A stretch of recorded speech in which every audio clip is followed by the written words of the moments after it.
आप सबका स्वागत है CN Sakre and company channel में। आज हम बेसिक अकाउंट कंसेप्ट जो हमें टैली प्राइम के सॉफ्टवेयर में अकाउंट का काम करने के लिए अच्छी तरीके से समझ लेना ज़रूरी है। पिछली वीडियो में हमने एसेट और एक्सपेंसेस क्या होता है उसका डेफिनेशन और उसका एग्जाम्पल हमने समझ लिए हैं। आज हम कैपिटल और लायबिलिटी क्या होता है वो अच्छी तरीके से एग्जाम्पल के साथ समझ लेते हैं। चलो अभी शुरुआत करते हैं। पिछली बार हमने देखा कैपिटल किसे कहते हैं, तो कैपिटल क्या होता है इसका हमें विचार करना ज़रूरी है।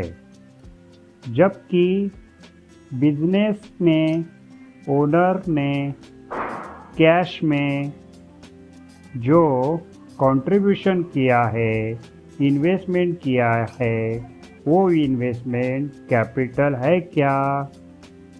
नहीं, ये कैपिटल नहीं। क्यों? क्योंकि ये तो कैश है और कैश क्या होती है?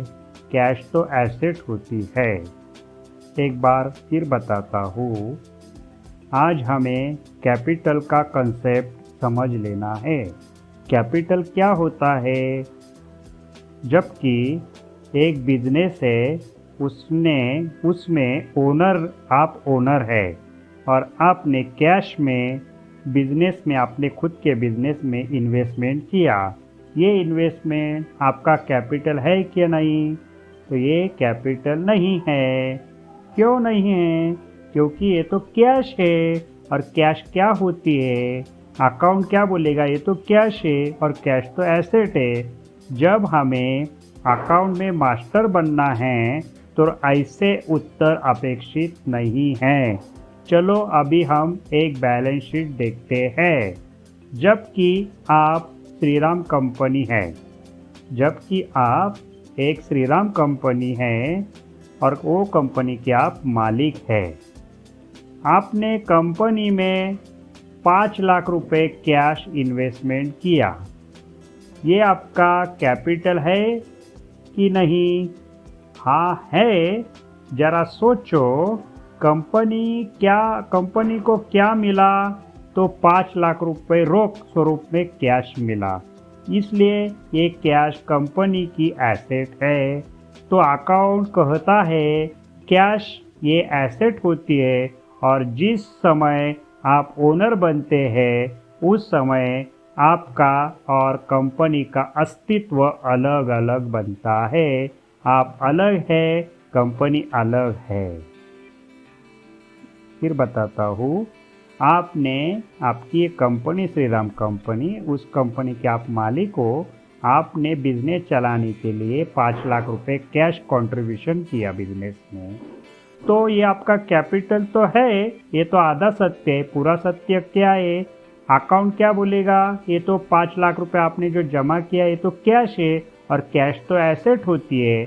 जिस समय आप वो कंपनी के ओनर बनते हो उसी समय कंपनी अलग बनती, कंपनी का अस्तित्व व्यवहार अलग रहता है और आपका व्यवहार अलग रहता है। वो अलग अलग आप बनते हैं दोनों। और विस्तृत स्वरूप से देखने के लिए चलो हम नीचे दिए गए बैलेंस शीट में जो एंट्री है वो समझ लेते हैं। देखो, ये श्रीराम कंपनी का बैलेंस शीट है। उसमें आपका कैपिटल 25 लाख रुपए है और बैंक से लोन लिया है 10 लाख रुपए।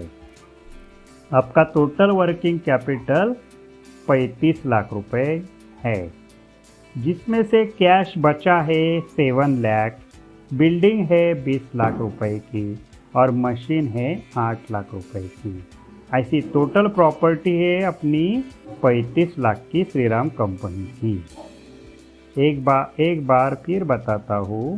श्रीराम कंपनी का ये बैलेंस शीट है, उसके आप मालिक हो। आपने कंट्रीब्यूशन किया है 25 लाख। 25 लाख में से आपने 5 लाख रुपए कैश इन्वेस्ट किया और 10 लाख रुपए बैंक ने कैश में लोन दिया। टोटल अपने पास 15 लाख रुपए कैश थी, उसमें से 8 लाख का मशीन लिया, 7 लाख का कैश बचा। और आपने अपना खुद का बिल्डिंग बिजनेस चलाने के लिए कंट्रीब्यूशन किया, उसका जो वैल्यू था 20 लाख रुपए। तो आपने शुरुआत में 5 लाख रुपए कैश और 20 लाख की बिल्डिंग, ऐसे मिला के 25 लाख आपका वर्किंग आपका कैपिटल है। और बैंक ने 10 लाख रुपए लोन दिया कैश में, उसमें से आपने 8 लाख का मशीन परचेज किया और 2 लाख रुपए कैश बैलेंस और आपका दिया हुआ 5 लाख, ऐसा 7 लाख रुपए अपना कैश इन हैंड बचा है। तो अपना ये बैलेंस शीट समझ लेने के लिए विस्तृत स्वरूप से आगे देखेंगे। कंपनी के पास कैश पे 5 लाख आया तो अकाउंट पूछेगा, क्या पूछेगा? रीजन हमेशा अकाउंट रीजन पूछता है। ये कैश कहाँ से आई? अकाउंट पूछेगा ये कैश कहाँ से आई। कंपनी को बताना पड़ेगा कि ये कैश ओनर ने दिया। कंपनी को बताना पड़ेगा ये कैश ओनर ने दिया, तभी अकाउंटेंट उसकी एंट्री रिकॉर्ड करेगा। अकाउंट काम करता है, कैसा काम करता है? डबल एंट्री पे, कहाँ से आया और कहाँ गया, एक कैश किसने दिया और कहाँ इन्वेस्ट हुआ, कहाँ बैंक में गया कि कैश इन हैंड हुआ और किसने दिया। तो हर एक एंट्री की, हर एक ट्रांजैक्शन की डबल एंट्री होती है। अकाउंट काम करता है डबल एंट्री में। देखिए, चलो आगे जाके सोचते, जरा विस्तृत स्वरूप से समझते हैं। कंपनी का एक ओनर है समझो, तो हम उसे कैपिटल रिकॉर्ड करते हैं। प्रोप्राइटर फर्म है तो उसमें हम लायबिलिटी में कैपिटल नाम डालते हैं। अगर पार्टनरशिप फर्म है तो हम ए कैपिटल, बी कैपिटल, सी कैपिटल, जितने पार्टनर है 3, 4, 5 पार्टनर, तो उनके ऐसे नाम डालते हैं। अगर बड़ी कंपनी है तो सबके तो नाम नहीं डाल सकते।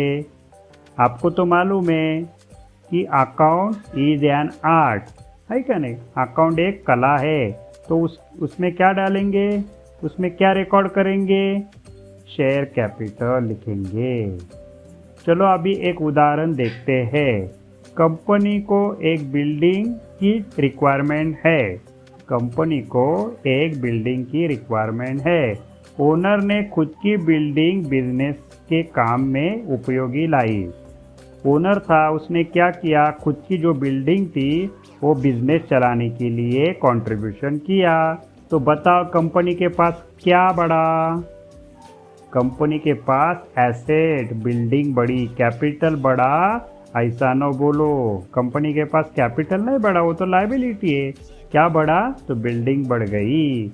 उसकी कीमत थी 20 लाख रुपए। बिल्डिंग किसने दी? तो ओनर ने। उसे भी रिकॉर्ड करना पड़ेगा। अकाउंट रीजन पूछेगा, ये 20 लाख बिल्डिंग किसने कंट्रीब्यूशन किया, किसका है? तो ओनर का है। तो ओनर में कैपिटल में वो 20 लाख रुपए दिखा के यहाँ बिल्डिंग एसेट बढ़ेगी। अभी क्या हुआ? आपका कैपिटल 5 लाख रुपए कैश। कुल कैपिटल कितना हुआ? 5 लाख रुपए कैश और 20 लाख की बिल्डिंग। ऐसे 25 लाख बैलेंस शीट में रिकॉर्ड होगा। कैपिटल कितना रिकॉर्ड होगा? 25 लाख रुपए। चलो और एक उदाहरण देखते हैं। कंपनी ने बैंक से 10 लाख रुपए लोन लिया। तो बताओ कंपनी के पास क्या आया? कंपनी के पास कैश आया और चेक आया। यहाँ कैश आया है। कैश तो इतना आता नहीं, एग्जाम्पल समझाने के लिए दिया है। कंपनी के पास क्या आया? Cash I. लोन आया ऐसा ना बोलो। कंपनी की पास कैश आई। कंपनी के 5 लाख कैश में 10 लाख रुपए कैश ऐड होगी, तो अभी कुल कैश 5 लाख जो ओनर ने कंट्रीब्यूशन किया है और 10 लाख रुपए बैंक ने लोन दिया है, ऐसी टोटल कैश 15 लाख रुपए रिकॉर्ड होगी। और ये 10 लाख रुपए कैश किसने दिया? तो बैंक ने ये भी रिकॉर्ड होगी, है क्या नहीं। 5 लाख रुपए कैश ओनर की और 10 लाख रुपए बैंक की कैश, ऐसी 15 लाख रुपए कैश रिकॉर्ड होगी। उसमें से 10 लाख रुपए कैश किसने दिया, तो बैंक ने, वो भी रिकॉर्ड होगी, है क्या नहीं। ये तो आपको आइडिया आ गया। चलो आगे जाके विस्तृत स्वरूप में देखते।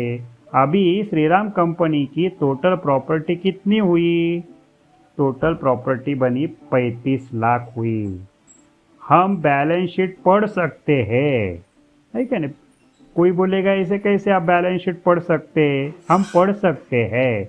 उसमें 25 लाख रुपए ओनर का कंट्रीब्यूशन किया है, उसमें उसे अकाउंट में कैपिटल रिकॉर्ड किया है, उसे अकाउंट ने कैपिटल रिकॉर्ड किया है, और 10 लाख रुपए बैंक ने कंट्रीब्यूट किया, उसे अकाउंट ने लोन दिखाया है। इतना तो हम बता सकते, पढ़ सकते। जबकि कंपनी ने कैश 15 लाख में से 8 लाख की मशीन परचेज की। अभी वो जो 15 लाख रुपए कंपनी के पास कैश है, उसमें से 8 लाख की मशीन कंपनी ने परचेज की। तो अभी बताओ एंट्री कैसे रिकॉर्ड होगी, ये एंट्री कैसे रिकॉर्ड होगी, कैश कितनी बचेगी। अभी 15 लाख रुपए कैश है, उसमें से 8 लाख रुपए की मशीन हम परचेस कर रहे हैं, तो 7 लाख रुपए कैश रहेगी, और 8 लाख से हमारी मशीन जो एसेट है वो बढ़ेगी।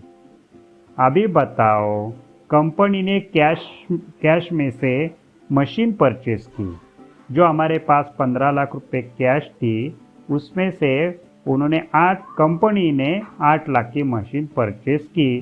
तो क्लेम में कुछ फर्क पड़ेगा क्या। जो क्लेम है, क्लेम किसका है, एक ओनर का क्लेम है और एक बैंक का क्लेम है क्या नहीं।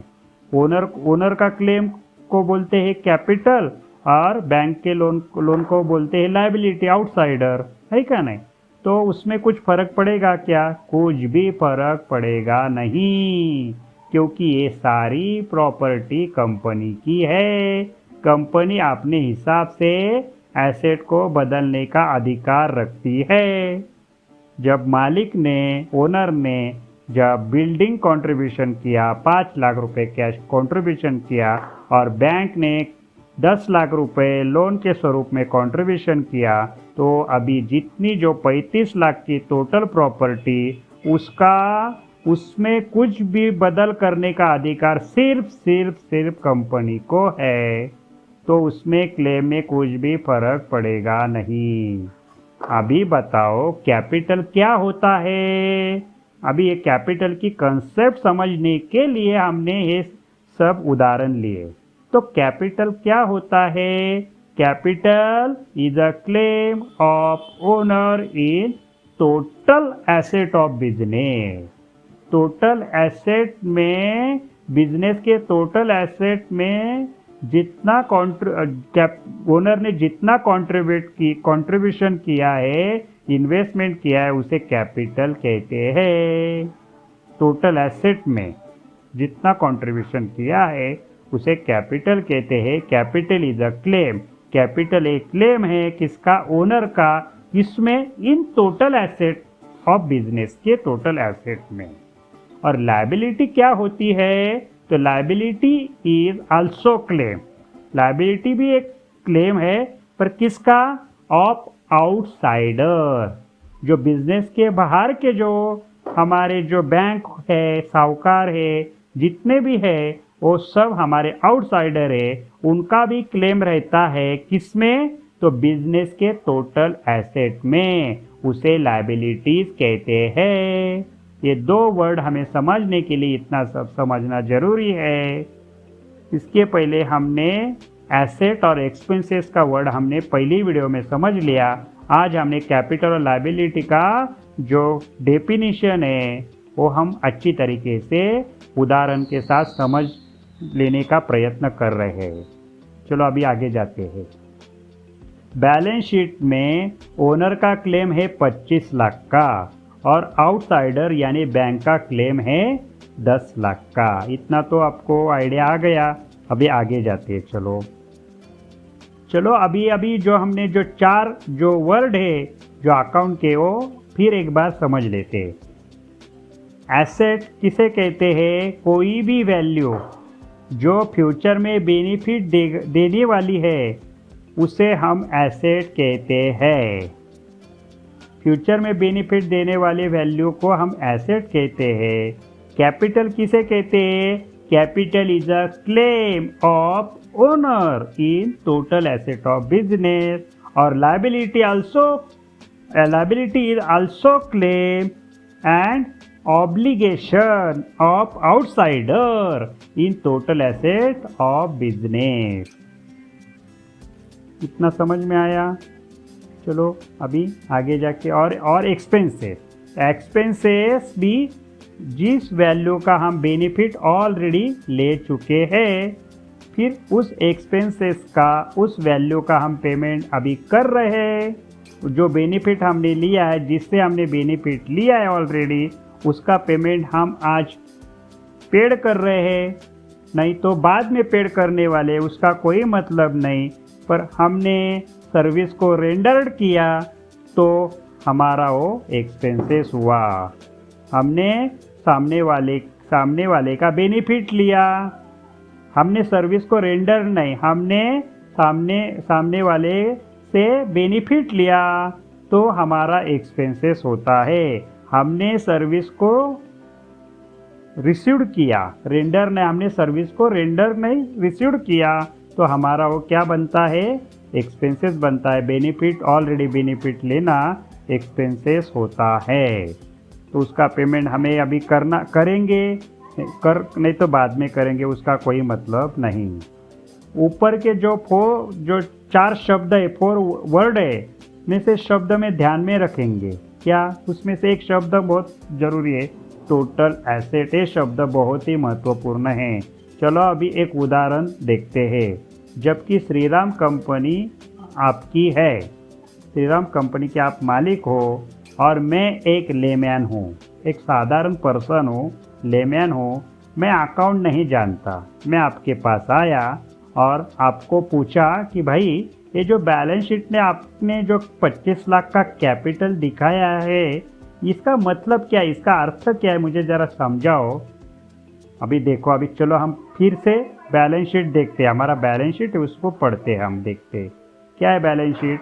वो लेमैन पूछ रहा है, लेमैन जो है ऐसा, मैं एक लेमैन हूँ, मैं आपको पूछ रहा हूँ, जरा बताइए हमें ये कैपिटल 25 लाख रुपए है, इसका मतलब क्या है। तो अभी आप क्या बता रहे हैं मुझे? देखो, कंपनी बता रही मुझे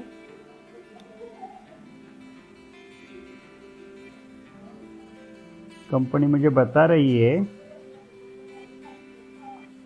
कि कंपनी का मालिक यानी आप मुझे समझाते हैं कि मेरा क्लेम 25 लाख है। क्या बता रही है? ये जो कैपिटल जो 25 लाख दिख रहा है वो मेरा 25 लाख का क्लेम है। उसमें 5 लाख मैंने कैश कंट्रीब्यूशन किया है, उसमें 5 लाख मेरा है और 20 लाख की बिल्डिंग भी मैंने कंट्रीब्यूशन की है, वो भी मेरी है। ये मुझे समझाते हैं। तो ये उत्तर योग्य है क्या? ये जो बताया कंपनी के मालिक ने, ये बराबर है क्या? आपको जो उत्तर दिया ये अर्ध सत्य है, यानी ये पूरा सत्य नहीं है। क्या अर्ध सत्य है? तो 25 लाख का मेरा कंपनी में क्लेम है, ये बराबर है। आप जो मुझे बता रहे 25 लाख का मेरा क्लेम है तो ये बराबर है, पर उसमें जो क्लेम है, क्लेम में से 5 लाख रुपए मेरा कैश है और 20 लाख की मेरी बिल्डिंग है। ये जो मुझे समझाया ये गलत है, ये उत्तर गलत है। ये आधा सत्य बताया, वो आधा सत्य है, आधा सत्य गलत है, मुझे पूरा सत्य नहीं है। तो अभी पूरा सत्य क्या है? क्योंकि ये कैश, बिल्डिंग और मशीन अभी कंपनी की है, इसलिए लेमैन को बताना पड़ेगा। क्या बताना पड़ेगा? टोटल प्रॉपर्टी में मेरा क्लेम 25 लाख का है। मैंने बताया ना, टोटल प्रॉपर्टी, टोटल एसेट, ये शब्द बहुत ही इम्पोर्टेंट है। इसलिए का कैपिटल का जो ओनर है, ओनर वो क्या बताना पड़ेगा उसे कि ये जो टोटल प्रॉपर्टी है बैलेंस शीट में 35 लाख की, उसमें से 25 लाख का क्लेम मेरा है। ऐसा नहीं बता सकते कि मैं 5 लाख रुपए मेरा कैश है और 20 लाख मेरा बिल्डिंग है, ये तो गलत है। क्यों क्यों गलत है? आपको तो मालूम है कंपनी का डिसोल्यूशन, कंपनी का अस्तित्व नष्ट होता है ना, उस समय प्रथम जो आउटसाइडर यानी बैंक लोन वगैरह हम जिससे लेते हैं उनका क्लेम पेड करने के बाद ओनर का क्लेम दिया जाता है, ये तो आपको मालूम है। अभी मालिक यहाँ क्या बता रहा है, आप मुझे क्या बताते हैं का क्लेम जो है ना 25 लाख, उसमें से 5 लाख रुपए मेरा कैश है और 20 लाख का मेरा बिल्डिंग है। पर रूल क्या कहता है कि सबसे पहले आउटसाइडर का क्लेम पेड करने के बाद ओनर का क्लेम दिया जाता है। तो अभी हमें कैसे सोचना कि कैपिटल किसे कहते हैं, हमें अभी फीड करना हमारे बुद्धि में, क्या कैपिटल किसे कहते हैं? तो बिजनेस में टोटल प्रॉपर्टी में ओनर का कंट्रीब्यूशन जितना है यानी क्लेम है, क्लेम जितना है उसे कैपिटल कहते हैं। अभी क्लियर हो गया? चलो रिलायंस कंपनी देखो, रिलायंस कंपनी का कैपिटल आप देखते हैं, बैलेंस शीट देखते हैं, उसमें 50 लाख रुपए आपको कैपिटल में दिखते हैं, तो आपके दिमाग में आता है 50 लाख रुपए तो इनकी कैश है, बिल्डिंग है, क्या है। तो अभी हम ऐसा सोचते हैं, हमारे दिमाग में ऐसा है, पर रूल क्या बताता है कि ओनर ने जितना कंट्रीब्यूशन किया है वो जो कंट्रीब्यूशन जो कैपिटल 50 लाख है उसमें रिलायंस कंपनी के प्रॉपर्टी में उसका क्लेम है। ऐसा हमें अभी सोचना चाहिए। ये जो हम सोचते हैं यार इतना बड़ा बैलेंस शीट है रिलायंस कंपनी का, उसमें जो 50 लाख रुपए कैपिटल दिख रहा है वो तो अभी इसमें तो 50 लाख में तो इसका तो कैश रहेगा, 50 लाख में तो ये बिल्डिंग उसकी तो नहीं, तो उसके टोटल प्रॉपर्टी में 50 लाख का क्लेम रहेगा। रूल ऐसा बताता है क्या नहीं? चलो आगे जाके अभी समझ लेते विस्तृत स्वरूप से कि अभी जो 4 शब्द हमने जो अभी समझ लिए। पहला शब्द था एसेट। एसेट का मतलब, एसेट का डेफिनेशन कोई भी वैल्यू जो फ्यूचर में बेनिफिट देगा वो हमारा एसेट होता है। Capital is a claim of owner in total asset को अंडरलाइन किया है of business, and liability is a claim and obligation of outsider in total asset, उनका भी टोटल एसेट में ही क्लेम रहेगा ऑफ बिजनेस। एक्सपेंसेस किसे कहते हैं? जिस वैल्यू का हम बेनिफिट ऑलरेडी ले चुके हैं, पेमेंट हुआ चाहे पेमेंट नहीं हुआ उसका कोई मतलब नहीं, हमने सामने वाले से बेनिफिट लिया तो उसे एक्सपेंसेस कहते हैं। चलो आज हम यहाँ हमारा अभी हम स्टॉप करते हैं, और अभी जो लास्ट हमारा जो वर्ड है इनकम, वो आगे के वीडियो में विस्तृत स्वरूप से उदाहरण के साथ हम समझ लेंगे। Thank you very much.